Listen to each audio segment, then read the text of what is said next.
বিসমিল্লাহির রহমানির রহিম। আসসালামু আলাইকুম। রুবেল স্টাডির পক্ষ থেকে আবারও সকলকে স্বাগতম। আমি মোহাম্মদ রুবেল আলী। আমি একজন শারীরিক প্রতিবন্ধী শিক্ষক, রাশিদা মুকাররম মেমোরিয়াল উচ্চ বিদ্যালয়। আমি প্রতিনিয়তই আমাদের স্টুডেন্টদের কাজের জন্য বিভিন্ন গ্রামাটিক্যাল বিষয় নিয়ে আলোচনা করছি। আজকে আমি ফিউচার কন্টিনিউয়াস টেন্সের নামবোধক গঠন প্রণালী সম্পর্কে আলোচনা করব।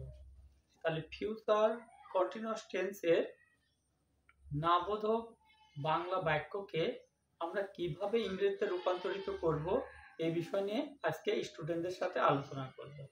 তাহলে আমি বোঝার স্বার্থে বোর্ডে লিখে রেখেছি ফিউচার কন্টিনিউয়াস টেন্স এর শুধু নামবোধক গঠন, subject plus shall not be oblique will not be plus মূল ভার্বের সাথে আইনজিত প্লাস অবজেক্ট।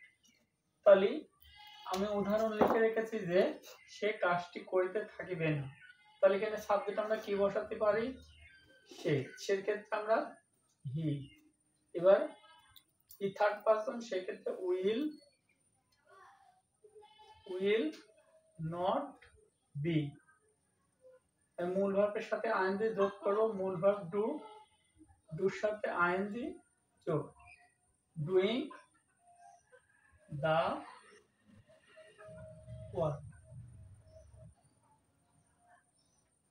এইভাবে আমরা ফিউচার কন্টিনিউয়াস টেন্সের বাংলা বাক্যকে ইংরেজিতে রূপান্তরিত করতে পারি। তাহলে ধন্যবাদ সকলকে। আসসালামু আলাইকুম।